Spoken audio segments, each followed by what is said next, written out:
Welcome wherever you are in the world. This is Rob Brown with the Accounting Influencers podcast, continuing in a series we're doing on the future of accounting. We are drawing together in one place at one time through 20 panels, the good and the great influencers, experts, leaders in the accounting profession, people that serve them, sell to them and sell through them, and otherwise our stakeholders in the accounting game. We're talking about the future of accounting, and I'm going to get the guests to introduce themselves in just a moment.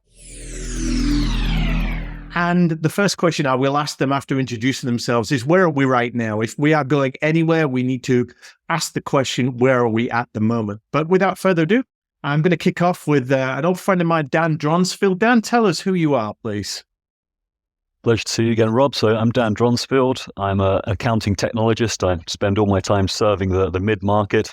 We work with 45 of the top 100 practices in the UK, and we have over 100 engineers, helping them to solve the issues with legacy software and adopting more modern ways of working.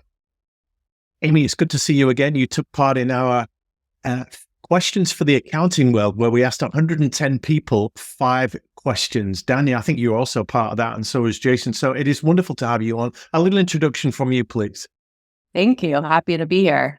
I'm Amy Vetter. I am a CPA and also a yogi and the CEO of the B3 Method Institute. So what we do at the B3 Method Institute is work on workplace transformation in the profession, and also helping with building tax and client advisory services practices so that we can build this profession of the future. Super. Thank you. Jasen Stine, welcome to the show. Hi. Thanks for having me. It's an honor to be here, Rob. Jasen Stine. I've been in the tax and accounting profession for over 25 years. I'm a thought leader and speaker in the profession, helping to guide and coach whoever wants to hear what I've learned from all the amazing people I've gotten to meet over the years. Nicely done. Lovely to have you with us. Andrew Harding, we've left the gravitas and the heft and the kudos to the end. You're all on brand there behind you. So welcome to the show. Rob, thanks for inviting me to take part. I'm Andrew Harding. I'm Chief Executive for Management Accounting at AICPA and SEMA, which is the combined voice of the American Institute of CPAs and the Chartered Institute of Management Accountants. It sounds very glamorous, Andrew. Is it as glamorous as it sounds? It's very glamorous, Rob. Looking after 700,000 people across almost every country in the world.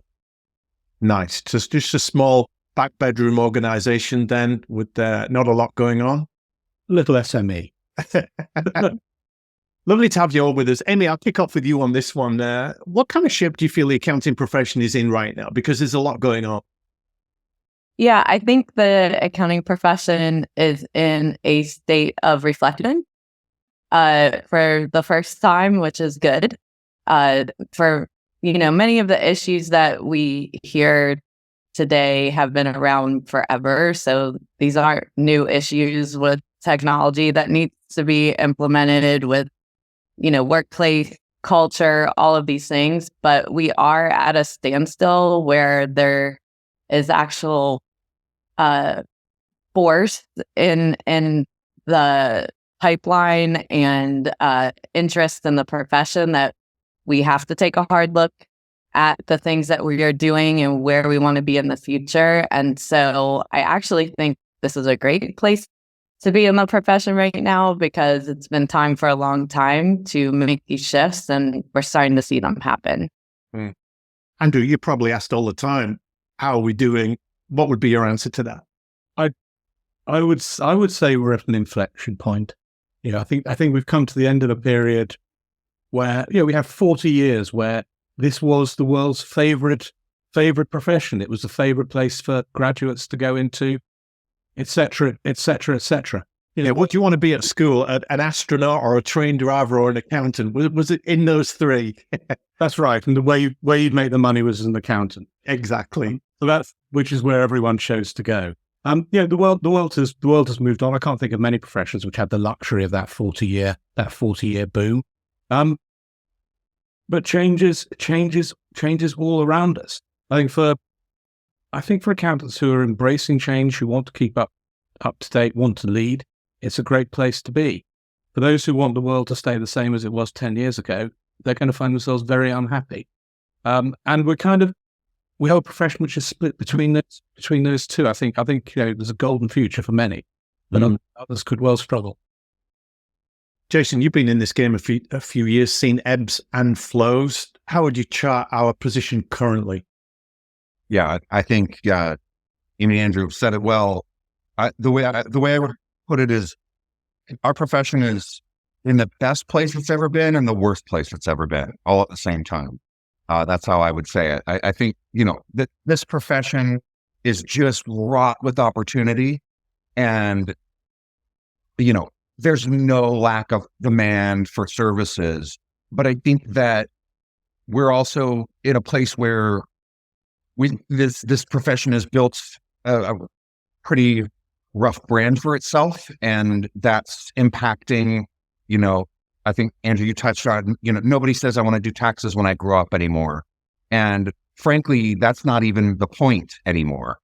But we've got a lot of big problems to solve in order for us to be more effective going into the future. I'm just working the Zoom chat for you lovely people on our panel. I'll put the next question in, which is going to be about what happens to firms that do not change and accountants that don't change.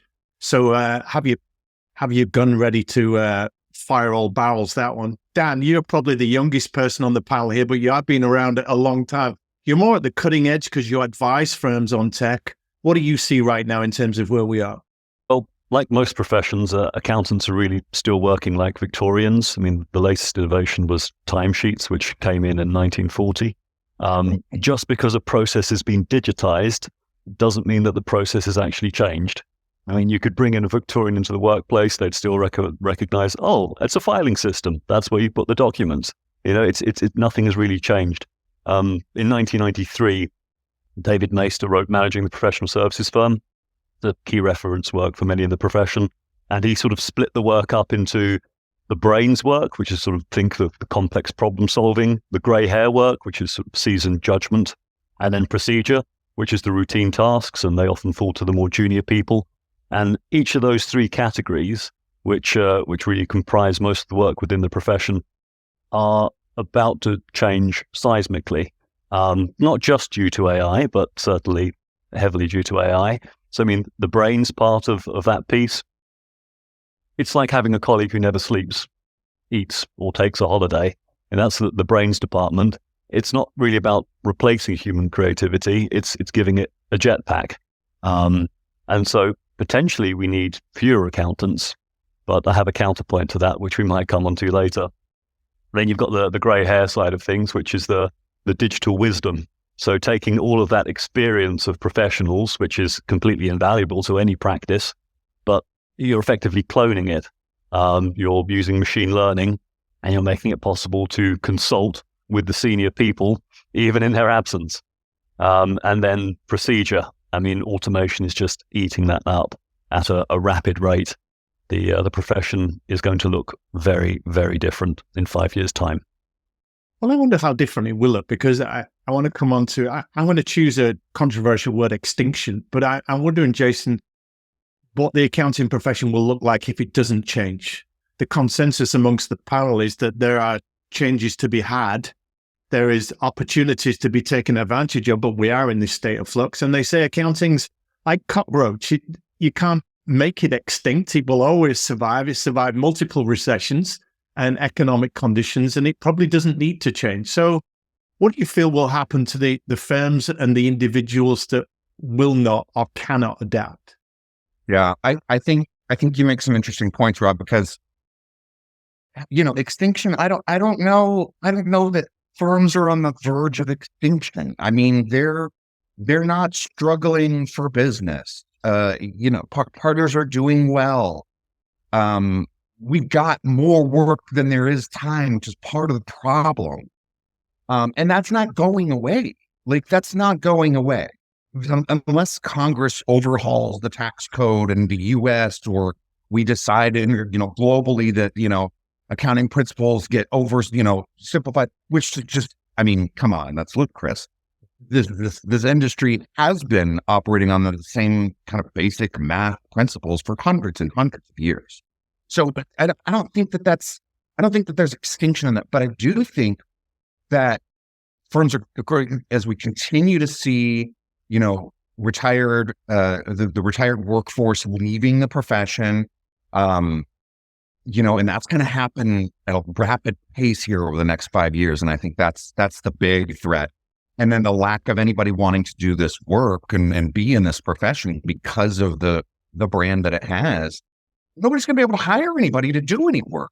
And AI is not going to solve that. Like, AI is great, it's helpful, but it's not going to replace the necessary, heads and hands to get the work done and actually, have the impact that they want to have. It's just they're gonna struggle with staffing big time. It's gonna be worse and worse. I'm sure we'll dip into talent in this. Andrew, you're a vanguard and a champion of the profession, obviously, in your role. Maybe extinction's not the right word, but irrelevance. Is there a fight for relevance going on, would you say? Yeah, of course. And that's amongst firms and individuals. But I sometimes look at this like the professional sportsman who's coming to the end of his or her career. Yeah, a choice. They can either walk away or they can start to drop down the leagues and end up playing a less and less important role in a less and less glamorous location. Yeah. For us, it's about keeping up to date, keeping relevant, keeping vibrant. Jason was saying, the firms are doing well. Firms are making more money than they've ever made before. It's a great place to be for partners, but we can't find people to do the work. A very simple solution to that is we've got to actually address what we pay them. We've got to make it more attractive, and we've got to make the whole offering a more 21st century offering. Reputation is right the way out there. For our management accounting qualification, we've changed the way we do things. We're using technology so people assess while they learn. They no longer have that. That's a huge ladder of exams to go through. We're trying to make it the relevant modern experience that young people today want to go through. They're still going to have the same skills. It's about how they get them. The rites of passage change. Yeah.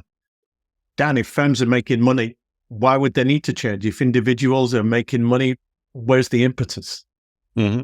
Sure. I mean, the thing is, whole research teams were put out of work when Google and the other search engines came onto the scene. You just didn't need to do that sort of manual search anymore. And a similar thing is happening in accounting at the very low end. The other side of it is that you don't really need to have a professional accountant for the really basic stuff anymore. It used to be that you'd need somebody even to do your number crunching, your spreadsheets and that sort of stuff, and you'd even hire a professional for that sort of thing. But now everybody even has Microsoft Excel on their phone. So that's not necessary. And what we will start to see is technologies like Xero will have a mini AI accountant baked into it. And for the really low end work, small businesses won't go to an accountant anymore. And so all of the valuable work will be moving up and to the right. The work will be more expensive, more difficult, and less able to be automated.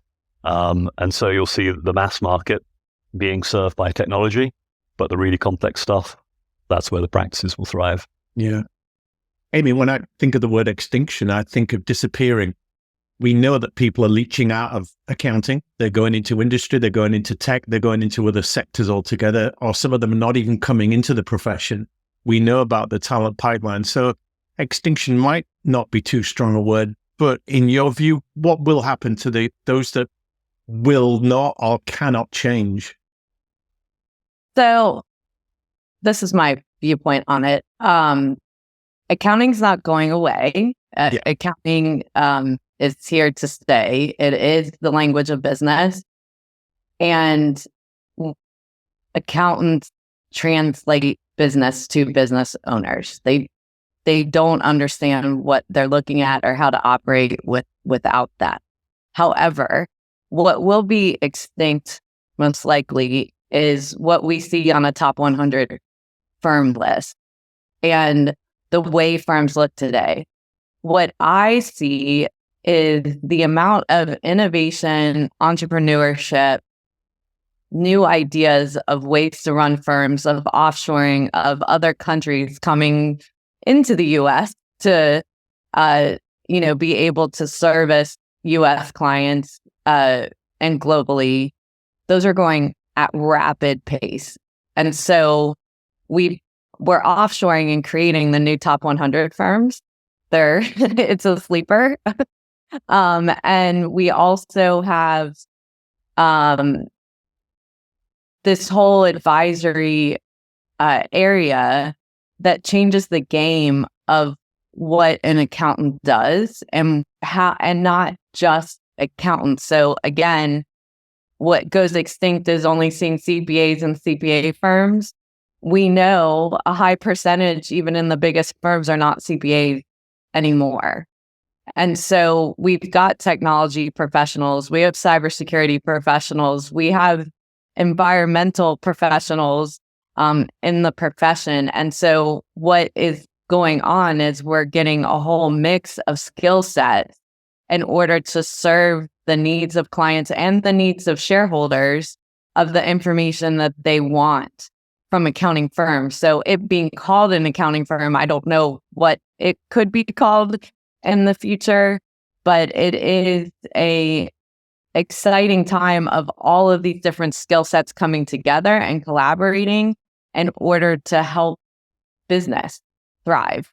And so, one thing I just want to say, because I do have children in college, and my youngest son, who started college to go into architecture, on his third day went out of architecture, and now has decided to become an accountant without me even getting involved in this process. Never said anything. He's seen, my world of being a CPA firm partner before and having businesses.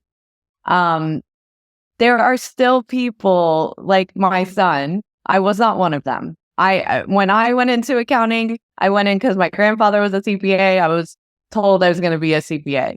My son, from within, took Accounting 101 and loved it. And on my podcast, when I interview people, many people go into accounting because they took Accounting 101 and loved it. I didn't, so there are people that have that natural skill set that it does excite them. So I get worried about a lot of the negative talk because I think what he comes home with to tell me that the other students are saying or what they're hearing, and what needs to change is our education in the college system of all of the different kinds of roles that are available to people going into the accounting, because he still thinks it's just audit and tax. That has not changed. Let's dip in on some of those now. I'm going to ask you to right some wrongs. So I'm giving you free rein to consider some of the myths that need busting, the debates that need settling in accounting. There are lots of initiatives, shiny tech, noble causes that get a lot of attention. There's maybe some wrong thinking, bad data assumptions that you come across. So, Andrew, I'm going to start with you on this one to have at it. Where would you start with righting some wrongs in thinking about the profession? Okay, let me start with this. The wrong is accountants are always looking at the past, never telling you anything useful or valuable. Fair enough. That is an accusation labelled at the profession for sure. It is. And that's something which we're seeing changing very, very fast. Conversations now more about value than profit, more about looking forward, the value in forecasting, how data, how technology is allowing us to forecast more accurately. And accountants are not only the historians of the business, they're now the futurists of the business. They set out the future journey, and they plot that future journey together with the board. That's the myth that's my big myth I'd like to bust. Yeah, that's fair enough. Dan, what about you? In terms of myth busting, something I hear from a lot of accountants when I'm consulting with them is we've always done it that way. So anybody who says that should be struck dumb for 24 hours. But I think accountants could really benefit from looking at other professions. They should take a look at banking. They should take a look at tech. The way that they structure their practices needs to change. It's the idea that the only thing that what matters is billable hours, the number of people we have at the coalface serving our customers. That paradigm, it needs to change, and it needs to change rapidly. You need people in each department who don't just run the department, they build the department. People who aren't just working in the business, they're working on the business. You need people in each team who are delivering continual service improvement, who are continuously refining processes, and aren't scared to tear up the way that it's always been done. What about you, Jasen? Want to right some wrongs? Yeah. You got a list. A lot of great points already made. I think Andrew really, Amy started to load in, and Andrew really touched on it. The picture that people have of accountants is, this overweight 60-year-old man with a green visor with his calculator that has the tape on it, and he's just sitting there behind a desk, and here's your tax return, here's your books, and that's all it is, and it's long and just mindless. Well, I'm a math person, so I should be in accounting. Or I'm not a math person, so I shouldn't be in accounting. That's just simply not true. We've talked also about how, the CPA function and the CPA firm being eccentric, like this is all this is in the process of evolving. I'm already seeing it happening. Have been for a few years now, where you've got legal and you've got, advisory and you've got, compliance and you've got audit and you've got all the ancillary services that are all surrounded around financial health, right? For businesses and people at large, but obviously needed most in the business space. And accountants, I think a lot of firms, they want to be that, they know they're the best possible person to, as I think Amy said it greatly earlier, speak the language of business and how, their clients understand where they are financially and what's coming. And if we can get that story better told further upstream in the talent pipeline in colleges, institutions, high school, and shift the perception of what this profession does and the value that it brings, then, we're looking at a very different landscape. Because I think just there's so many people that don't understand the value of financial health in general.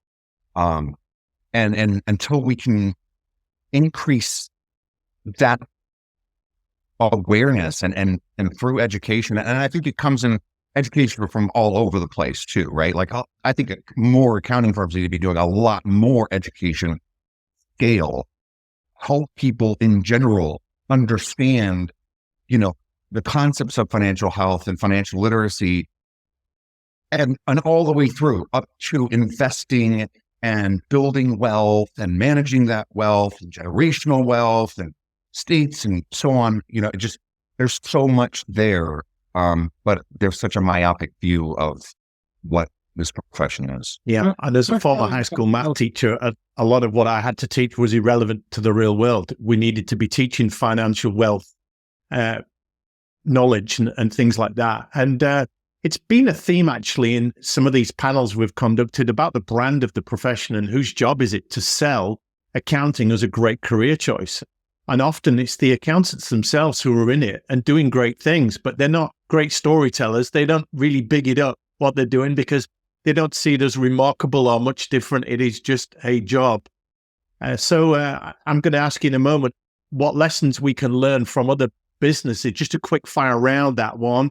And Andrew, I'm going to start with you on that in a minute, but I do want to get Amy's answer on myths that need busting. But yeah, there's a lot we can take in from other professions and the way they are branding themselves, the way they're handling themselves. Amy, have you got any wrongs that you'd like to right for us today?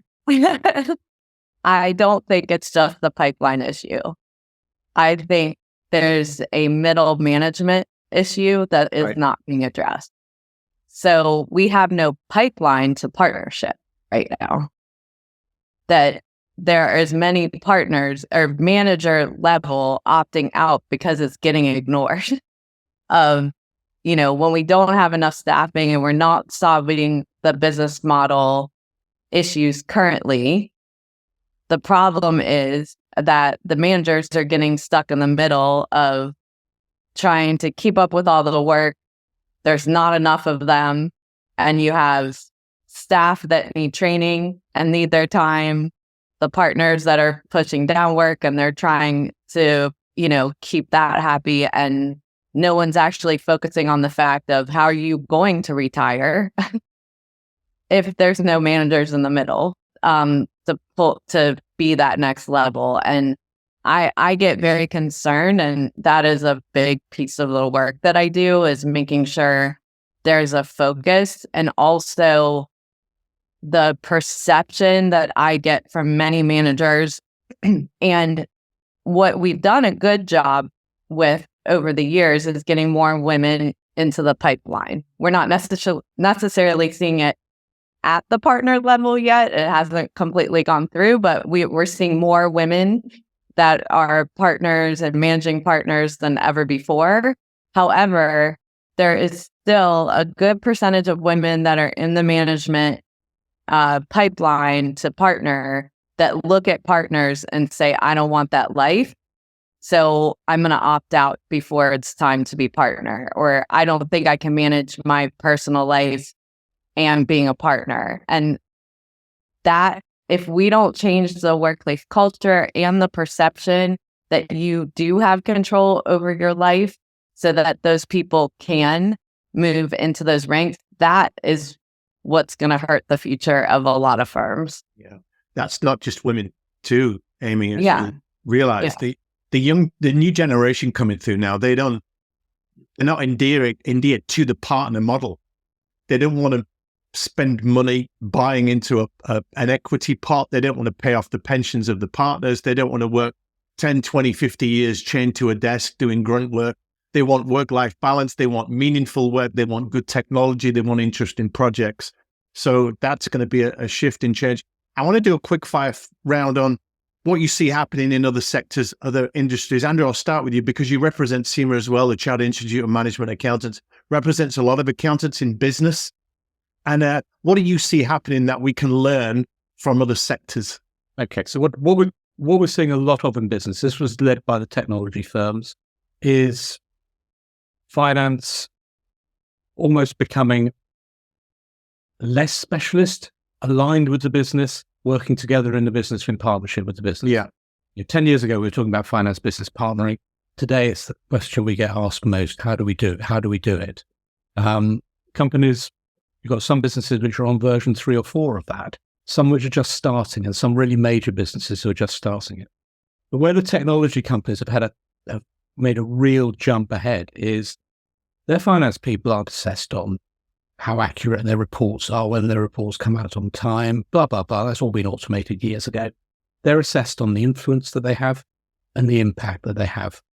And this is anecdotal, I'm afraid, but they will tell me today they go into a meeting and they've gone from the person who says no to the most welcome person in the room. They become the facilitator. They have the knowledge, they have the experience, they have the expertise to make things happen. And their performance is assessed on how well they make that stuff happen. A big change. No longer we controllers, we are innovators, we're influencers, we're impact makers. Yeah. Jason, you've got your foot in the tech world. What can accountants learn from the likes of Intuit and others? So that's a little bit, that's sort of a twist on the question, because I'm trying to think too of like, what are some analog, businesses that accountants could learn from? But I like your question better. And I think that people look at Intuit and Xero and, the big tech companies as sort of this competing force. And there's an interesting dichotomy to that, because these tech firms are trying to solve what accountants are not, which is serving the bottom 20% of the market. And sometimes tech firms sometimes tech firms want to steal the accountant's data and the clients, and that message comes across sometimes, Jason. Not all the time, but you can see a little competitive element there. Yeah, without question, there is. But the fact is that the level of expertise that's needed from people in this profession is it's further upstream, right? If your business model, unless you're in the tech space, if your business model is serving people in volume, and you want the $100 1040 or the $50 a month bookkeeping client, I mean, you're going to get you're in for a rude awakening because, and frankly, nobody really does want that because, like we talked about before, we're not struggling for business. There's plenty of people that need assistance, and the level of that assistance that's needed is moving further upstream. Tech continues to automate and serve that lower end of the market. And the data part, that's a whole different ballgame, right? Because then that's using the financials. Though you look at QuickBooks, right? You've got all this aggregated data, and there's so much that Intuit can be doing with that. And that's going to continue to evolve, by the way. But that doesn't, I think we're all still trying to find our place, and where does the big firms, and when I say big firms, I mean big software firms like Intuit or Xero or people like that, versus traditional accounting firms versus progressive accounting firms. We're all still trying to find our place there, and it's going to continue to evolve. But you're not going to see Intuit moving all the way upstream where they're serving, high net worth type of businesses, because they can't do that at scale. Yeah. Dan, Amy, anything to come in here on what we might learn from the sectors for the accounting world? Yeah, it's to learn. So, I mean, so many sectors to learn from software development. Software developers always tend to these days use the agile methodology, which I think accounting firms could really benefit from looking into. Increases responsiveness, adaptability. You break down a project into smaller, manageable pieces, emphasizing continuous feedback, adaptation. So accountants can more effectively manage their complex client needs, regulatory changes. So, a culture of continuous improvement, client-centric service delivery. And on the topic of being client-centric, I think that accountants could learn a lot from retail, really improving that customer experience, not just having the same experience for every customer, but, customizing the emails that you send to somebody. Maybe somebody loves checkered shirts. Well, here's our latest checkered shirts. I think accountants need to do exactly the same thing. And every interaction that you have with your customer as an accountant, I am the technologist on the call, you need to have AI involved. If your customer tells you, hey, I have a 19-year-old son, okay, great. Well, the AI should start pushing them inheritance tax reports and services like that. You need to have every system that you have plugged into the rest. I mean, there's some lessons from tech startups which really are just antithetical to the accounting mindset. I have an accountant personally because I want somebody who is dependable and someone who's going to make the right decisions. But the culture from tech is really embodied in what Mark Zuckerberg said: move fast and break stuff. Well, that's the last thing I want my accountant to do. But the concept from Lockheed Martin of having a skunk works, a place where innovation is possible, is a great idea. Somewhere where they can fail without having any liability from their customers. The common answer to that question when I ask people is, we would love accountants to be more entrepreneurially minded and think like business owners rather than running a practice. Amy, did you want to add anything there? Yeah, so I think there's two things. One thing from the tech world is SaaS pricing, subscription pricing, so that you're not doing the time and billing. You start really understanding the operations of your business, the technology, the efficiencies, and so forth. And you are being able to annualize your revenue, spread the work throughout the year, so that you can get the advantages of doing pricing like that. I think we're held in these belief systems about that time means our worth. And, that gets in our way a lot of times of really moving into a better pricing model. And I think there's a lot to learn from that. The other big area, and this is from corporations versus public accounting. So what we're really good at in public accounting is clients. Clients come first. We want to make them happy. We bleed our hearts with our clients, not so much with our employees. And I'm not saying everybody, but there isn't a structure like a corporate structure of making sure that there is leaders being trained to be leaders, which means managing people, managing staff, making sure that they're growing, someone paying attention to their career, someone paying attention to their learning plan, all the things to make sure that they are achieving the right benchmarks at each level to get to the next level. So if we took the same effort that we made with our clients and just turned it around internally, that would shift a lot in our cultures as well. Yeah. I want to talk about the individuals in this game, the accountants themselves, super smart people, technically brilliant. As you said, Amy, they've got a heart for the clients. They really want to do well. They come into it with great intentions as the guardians of business with a duty of care to look after the clients. But I'm wondering, in a rapidly changing world, what skills they need to adopt or change or upgrade to stay competitive. So if I could just get a quick answer on these. Dan, I'll start with you on this. Maybe one or two attributes they could upgrade on to stay competitive and relevant? For sure. So there's the accountants as the individual, but then there's also the practice at large. And every practice, really, no matter how small, ought to have somebody who's capable of development work, somebody who can step in and quickly automate processes on behalf of the teams. But for the trained accountants, the skill set they need now, I think, is evolving significantly. So, for example, you need a lot more soft skills. I think that the answer to technology ever encroaching on every process and interaction that we have is you need to become more human. You need to be better at building trust with your customers. You need to get them to open up, because the more the customer opens up, well, the more service lines you can provide them with. Yeah. Jasen, skill. Yeah. Dan said it great. I would say the same thing. The soft skills is absolutely critical. It's so easy to slip into a transactional mindset, and you wake up and you just start tackling one thing after another, and then the next thing you know, all you've done is firefighting all day long, or just checking things off of a checklist. I think, and it's unfortunate too, because having run education for so many years at Intuit, I saw the least interest in the soft skills, but it's the most needed.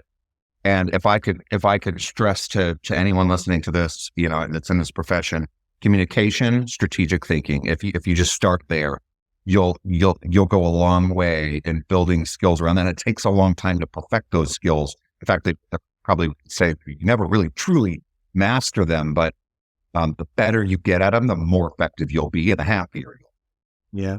Amy, upskilling for you, what are the key areas? Communication. So we're communicating sometimes in our head and not out our mouths. And that is causing, a lot of problems within, and which also leads to what are true advisory skills. That we've been calling ourselves trusted advisors since the beginning of this profession. So sometimes we don't realize advisory skills are not the work that we do. They are actually the analysis, the analytics, the forecasting, the modeling, all of these things that are going to be very important, and understanding how to communicate that to your clients as well. Yeah.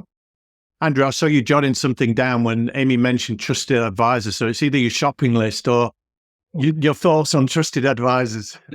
It wasn't around trusted advisor, but the way I kind of look at this is there's a hell of a lot of change going on. Yeah. Some of it for the professional is table stakes stuff. And for that, I'd say that's keeping up to date with technology. It's understanding the power and impact of data. It's understanding where we're going with ESG. The big differentiator, though, is that soft skills piece. And the big challenge is, can we move from being scorekeepers to storytellers? If we can, you're going to be successful. If you can't, you're going to be history. Just unpack that again. Moving from what to what, Andrew? Moving from scorekeepers to storytellers. Got it. That's the journey. Yeah. And telling the stories behind the numbers and the data, right? It's the stories behind the numbers. It's the stories of the possibilities. It's the stories of the future of the business. Which speaks to Amy's point on communication. Absolutely right. I'm going to move you to the future now and ask you to all get out your crystal balls. I've put this in the Zoom chat so that you're all ready for it.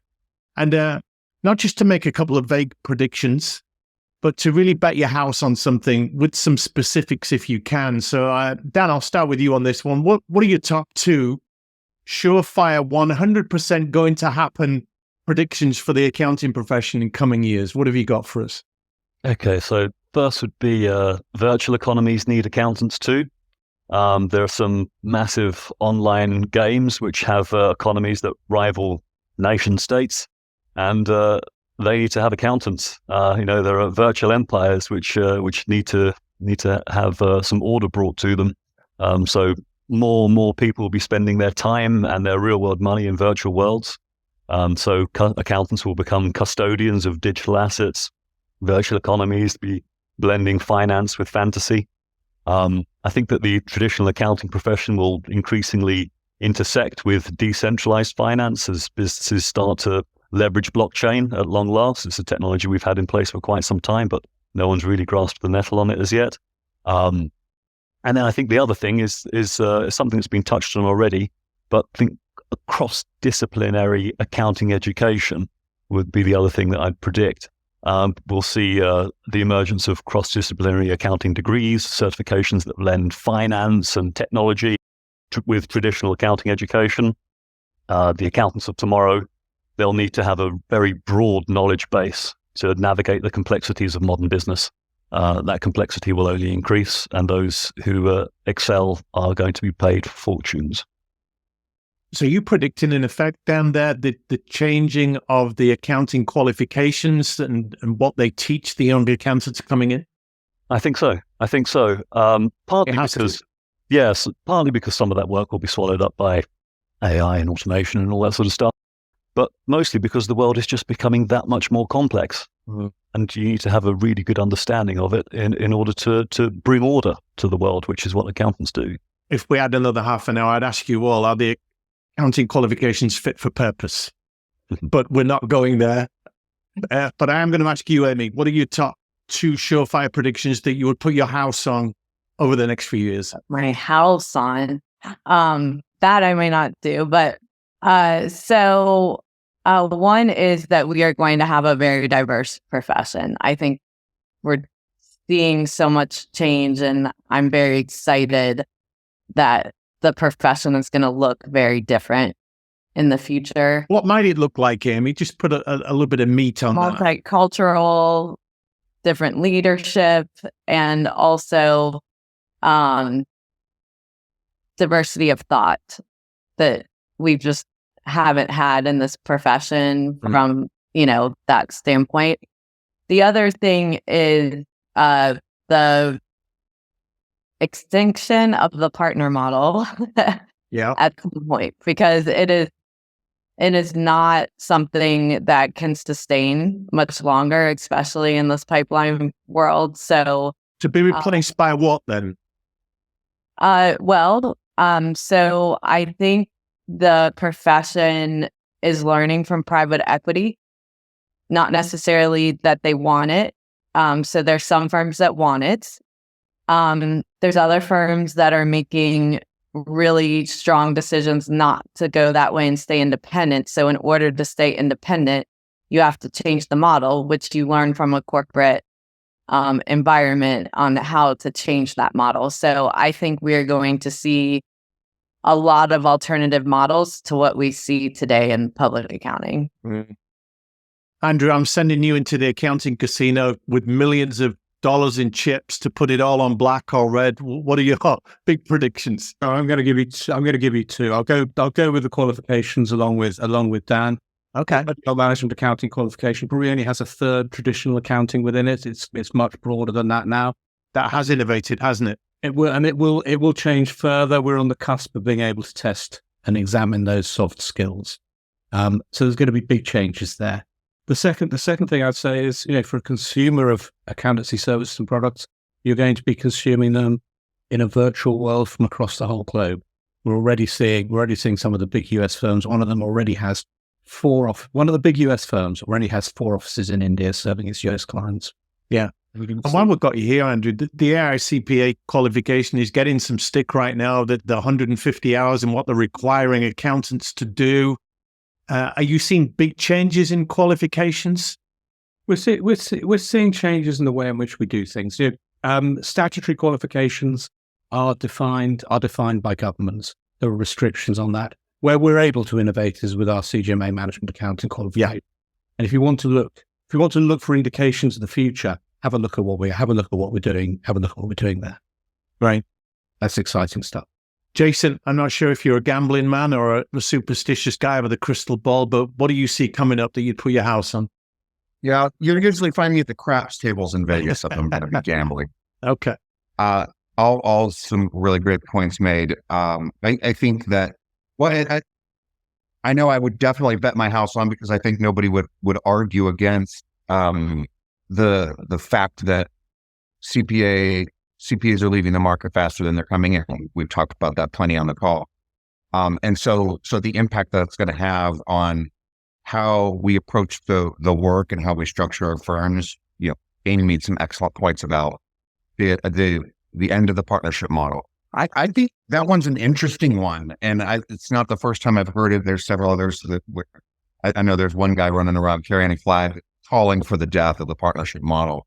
And I totally agree, but I think it's gonna end with those partners leaving the profession. And what'll happen is, in parallel, new firms under more of a C Corp structure, I think, with more of a, as was alluded to, diverse workforce within it, but I think of diversity beyond, ethnic diversity and gender and all that, but also the functions. There's the CPA function and how it differs from some of the other labels that we have in the profession. Really, at its simplest form, and I don't mean to downplay what a CPA is qualified to do, but really what separates a CPA is to be able to do attestations and audits, right? And so the rest of the functions can be learned. And I'm already seeing firms really just like thinking completely differently about their talent pipeline. You're not going to be able to go to an institution and just say, oh, give me your tax graduates or your accounting graduates. You're going to have to train those technical skills. And so you're going to see that shift where firms are structured under single leadership, tops down, not multiple partners competing and, all the mess that comes with that. Those that have all the functions around business administration under that same umbrella, where a business owner can go to a firm and say, this is what I need, all the way through wealth management, all the way from, compliance work, all under the same roof. Because even firms that have some of that now, they're still functioning in a partner model. And so there's this disconnect that happens between them. And it's still kind of eat what you kill kind of a situation. That's going to change. It's going to change because firms that they're going to start out that way. New firms they're going to look at this and say, okay, I know exactly what to do here. They're going to structure themselves differently, and they're going to rise above. And it's going to be a gradual shift. Yeah, but it'll happen over the next 5 years. I'm just putting this on the record on the recording here. This is a Fortune article that just came out this month. The US is short 340,000 accountants, and it's creating a lot of earnings reporting mistakes because there's not enough boots on the ground. There's not enough people doing the work, and major reporting errors are happening. So you talk about a mess. That is an interesting mess. I'll put the link to the article in the show notes for this. But Yeah, interesting times coming up. I'm going to give you all a magic wand just to wrap things up here and let you wish for anything you like. So if there's anything you could wish for, genies are out of the bottle. You've got one wish. You've got to do the maximum amount of good for the accounting profession. Amy, let's start with you. What would you go for? We forget the past.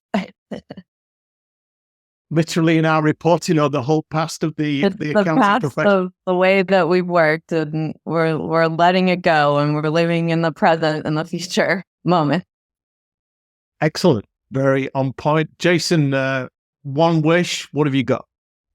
It's my favorite question, because if I could change the world in the most impactful way I can think of, it would be that everyone, rising tide lifts all boats. If everyone globally could just raise their level of financial literacy and financial health to just a higher level, then it would have a permeating halo effect. You would have more people interested in the concept of financial health. You would have more people interested in developing careers in this space. You'd have more people better capable of, their own success and helping others. So I think just financial health, financial literacy across the board would just make a huge impact to our profession and the world at large. And Andrew, you with the power that you wield, obviously running it like a dictatorship, everything you say goes, and you can make anything happen instantly, can't you? But let's just think theoretically. I know it's not like that, really. What would you do with a magic wand? So the thing I'd most like to do is to eliminate the expectation gap. So we actually understand that, corporate failure starts with boardroom failure before you have an audit failure. That would stop an awful lot of knee-jerk reactions, unnecessary overregulation, sometimes adversarial regulation, where cooperative regulation is going to be far more successful. So a real understanding and admission of how the world works. Corporate failures will always be with us. We're a capitalist system.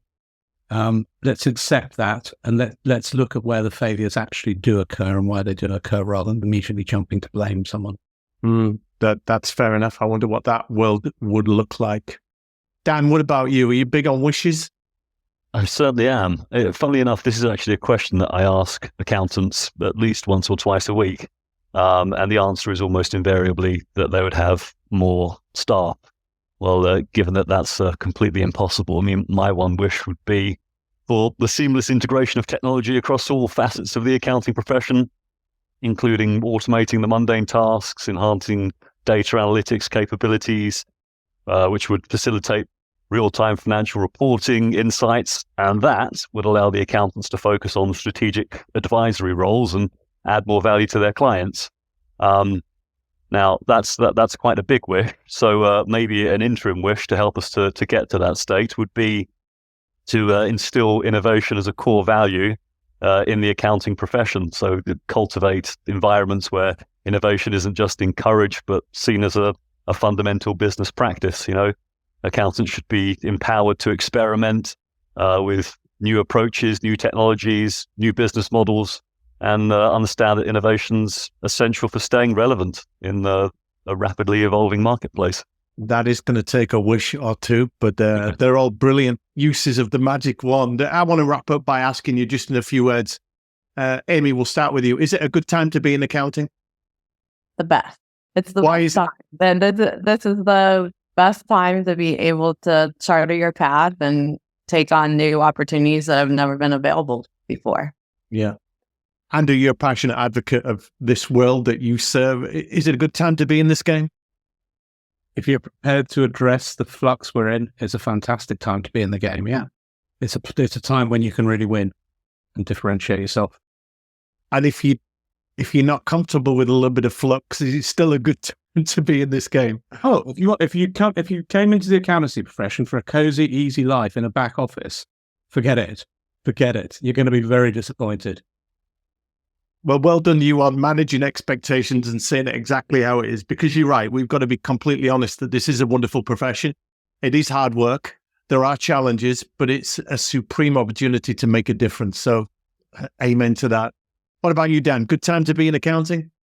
I think it's a cracking time to be an accountant, but I would absolutely echo what Andrew said, as long as you're not scared of change. The accounting profession has been somewhat cosseted against the seismic changes that the rest of the economy has seen, because there's ever-increasing regulation, and so their skill set is more and more in demand.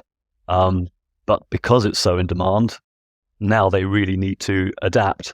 And so you're seeing some practices absolutely flying in terms of the rate at which they're adopting technologies, automating processes, streamlining, and it's going to leave some other practices absolutely in the dust. If the stats are to be believed, 75% of accountants are at or near retirement age, but there is a new breed coming through that will hopefully implement, execute, drive a lot of the changes and suggestions you've mentioned today. So hopefully, Jasen, Stine, this is a good time to be in accounting. Now, I think there's also something to be said about where you are in your career journey, right? In your early career, it's going to be a little more challenging. You're coming into a profession that is on precipice of transformational change, and so come into it with eyes wide open. And if you're an opportunist, and you've got so much great opportunity available, especially if you want to build something of your own and go independent. There's still opportunity for that, but that's going to change as the years progress. And I think you're going to see some players emerging. To Dan's points, the ones that are adopting technology at a rapid pace, and the ones that are getting the culture right, like Amy's talked about. Those firms are going to win in the future. And so if you're further on in your career, be the leader in that direction, and know that your time is coming to really, the spotlight's going to be on you still. And we're going to be looking to you actually, drive these changes that we all know are going to be beneficial for everyone. Well, we hope all of your wishes come true, and we'll be coming after for your house or your roulette chips if your predictions don't come true. Thank you, all of you, for your passion and your insights today. That's been world class.